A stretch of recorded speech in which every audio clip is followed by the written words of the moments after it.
I was starting to think that Sony moved on from the PS4, but they just released a new update for it. There's also new sales data out, and while every console under the sun has been declining month over month, the PS5 just continues to rise. Stalker 2 is coming to PS5 this year, and it looks like we're getting the best version of the game. And finally, I want to talk about this cool new way you can play The Last of Us Part 2. How's it going, everyone? As always, my name is Jimmy Champagne. This is PSReady, my channel all about PlayStation, where we talk about everything in the world of PlayStation gaming, and lately, there's a lot of stuff to talk about. So if you want to keep up with everything, subscribe, set your notifications to all, like the video, it really helps me out. But let's get into this first news story here, because the PS4, it will never die. Like, I was fully under the assumption that by the time we get to the PS6 generation, which is just at least a year and a half out, you know, Sony would move on from the 2 generations old console that was already aging tech by the time it came out. But, you know, they're not done with it just yet. They see it as a valuable sort of thing to pay attention to because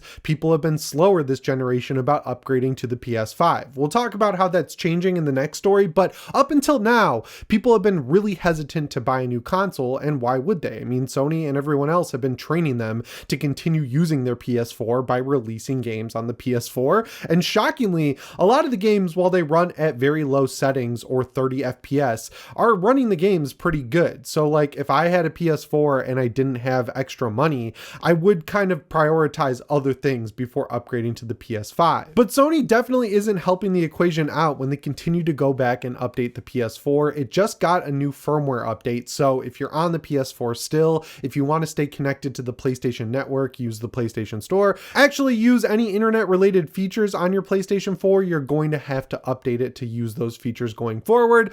I looked into what the update does, and they say it improves security features. The reason they keep going back with these small updates is because of the jailbreak. I guess people have figured out a pretty ironclad way to jailbreak the PS4, which is awesome because, you know, there's this future now where we don't know if we're going to be able to play games forever going into the future. So once Sony moves on from a console, I don't think it's all that bad to jailbreak it, just so you can, at the very least, upgrade it with a bigger hard drive and just put as many games as you possibly can on it as a form of digital insurance to make sure you can continue playing your games going forward into the future. And as far as the jailbreaks go, the PS4 is really interesting from that perspective because it's the most modern jailbreakable console. Like, you can run any app on it, whether you're talking Netflix, YouTube, it has all the stuff that people use every day, and it's still compatible with all the newest TVs on the market. So if you jailbreak it, you can install some cool homebrew. Hopefully they can figure out how to get RCPS3 up and running on it over at the jailbreaking factory. The sky's the limit when you have technology as powerful as the PlayStation 4. So I think it's cool.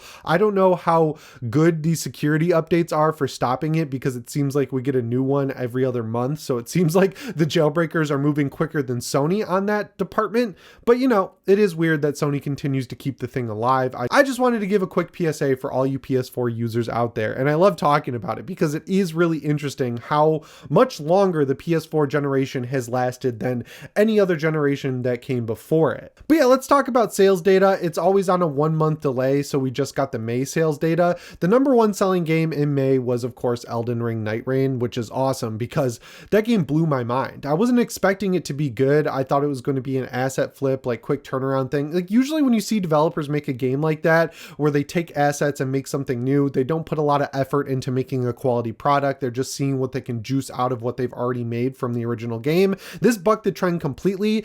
It's the live service game that isn't a live service game that I want to be a live service game. They've kind of kept up with it after launch by adding in the hard mode bosses that have all been really fun to go back and beat. I've beaten all of them so far, which is cool. But I want more. I want more new bosses. I want more new characters. I want more skins from the Dark Souls universe because this game had all of its focus put into being a good game instead of being something they could milk money out of you with. And even on top of that, it's only a $40 game. So like, I know there's a ton of stuff to play, but it's awesome. And I feel like it deserves to be higher up on the list of the top 10 best-selling games of 2025 because as of May, it only reached number 11, which kind of sucks. It should be in the top 10. It doesn't need to be top 3 because, you know, it is an asset flip. It is a cheaper game. I completely understand, but it's just so much fun. The other interesting thing is that the PS5 is really the only console that was available in May that had positives in terms of selling more units. It's definitely slowed down from the early days when every PS5 that would show up on the shelves was immediately out the door and on StockX, but there was a dip in the past couple of years where it was falling behind the PS4 sale trajectory. And then early this year, it kind of overtook that thanks to things like sales on the console, dropping it below $400. And of course, the PS5 Pro kind of helping juicing its numbers. But something Sony, I think, needs to pay attention to is that if you look at that top 10 games list of May, the first spot is Elden Ring Night Reign, which Sony does own stake in the parent company of From Software, Kudakawa, which is cool. But every game after that in the top 5 is an Xbox game. It's like Doom Eternal, Indiana Jones, Forza Horizon 5, Sea of Thieves, and then there's no Sony games, which I guess makes sense because, you know, Death Stranding 2 wasn't out yet. We haven't had a huge first-party Sony release in a very long time, but it's not a good look, I would say, for your console to be selling better to play Xbox games. And it really does show that Sony kind of had a gap in terms of its release, mainly because, you know, Naughty Dog, while they could have been working on a single player game, was working on The Last of Us multiplayer. Insomniac was slowed down by a Spider-Man online game that was canceled, and Bluepoint, which, like, obviously the natural progression for Bluepoint after doing Demon Souls would be to remake Bloodborne, which is a Sony IP. No, Sony said, hey, you guys take the assets from God of War Ragnarok and make a God of War live service game. So, like, it's fine that those games didn't come out. I'm fine with them putting games like that into production, but there is a material cost to that in the sense that it removes development time, and that's when you get these massive gaps in the release cycle, and that's when the top 10 games selling on your console in May end up being Xbox games. So, like, there are consequences to that. Hopefully the ship is righted now with Death Stranding 2 coming out and selling better than the first game if you look at digital sales. And then we get Ghost of Yotei later in the year. We got the Marvel game coming out, and I think there's still some more surprises left to come in at least 2025 and 2026. So yeah, the sales data looking really interesting. My whole point of this story is give Elden Ring Night Reign a shot. If you're someone who was not hooked by Elden Ring, I think it's worth playing because that's me. I've tried it so many times after beating every Souls game except Sekiro, and it just wasn't hooking me. I got to endgame status in Elden Ring Night Reign in about 5 minutes with some of the gear I picked up, and I was like, oh, I want to play through to get to this level. I'm farther than I've ever been in the original Elden Ring now, and I'm having so much fun. So give it a shot. It's only $40. Third on the list here, in a move shocking no one, GSC Game World is bringing Stalker 2 over to the PlayStation 5 at the end of 2025. I would guess that it'll happen right around Thanksgiving because that's around a year after it came out on Xbox Series X and S and PC. This game was like simultaneously disappointing, but also one that I wanted to pay attention to. It was disappointing because, let's be real, it wasn't finished at all. It was missing its core feature, which is called A-Life. If you've never played the Stalker games, you won't know what this is, but the AI in the original 3 Stalker games, Shadow of Chernobyl, Clear Sky, Call of Pripyat, was awesome. Like, it totally exists in the world, whether you're near them or not. And if you look at the map, you can see people moving around, you can see people fighting. There's different factions that don't like each other. They'll kill enemies for you and loot them if you don't get there quick enough. And that was going to be advanced in Stalker 2. Then, like, a week before it came out, they removed it from the website, like, as a feature. It just said coming soon after that. And it's finally in the game now, 6 months later. So it was a bummer that it wasn't there at launch. Also, it just ran so bad and had so many bugs that, like, clearly they just wanted to get it out because they're thinking, well, we have Xbox exclusivity. No one's going to buy this game. They're going to play it on Game Pass. And no matter what, we have to wait a year after release to release it on PS5. Let's ship it at 80% done. And then in a year when it's finished, it'll release on PS5 and people will buy it. And that's exactly what's going to happen because the game has gotten a lot better. I'd imagine by November, it'll be in great shape. And then we'll get the best version of it on PS5.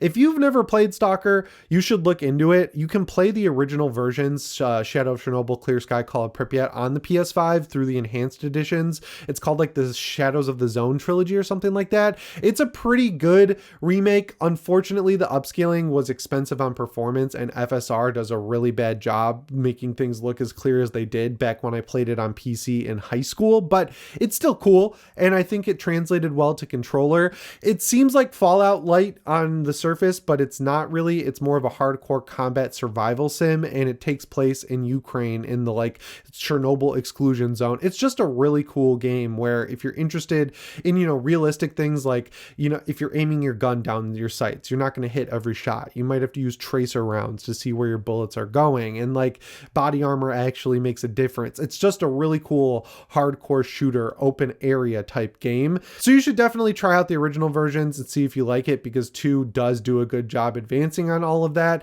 And I'm just glad that once again, the beta testers are over on the Xbox side for us on PlayStation. So we are going to get the best version of this game when it releases later this year. And finally, The Last of Us 2 Remastered just got a surprise update that added in a really cool feature. So I wanted to highlight it and tell you about it, mainly because it's free and that game is really cheap all the time. So if you've never played The Last of Us Part 2, which, I don't know how if you're a PlayStation fan, because it was a huge game back in 2020 when everyone was stuck inside. The story is told non-chronologically. It takes place over 3 days, but it jumps between Abby and Ellie. And even though it's jumping between characters, it also jumps between the different days.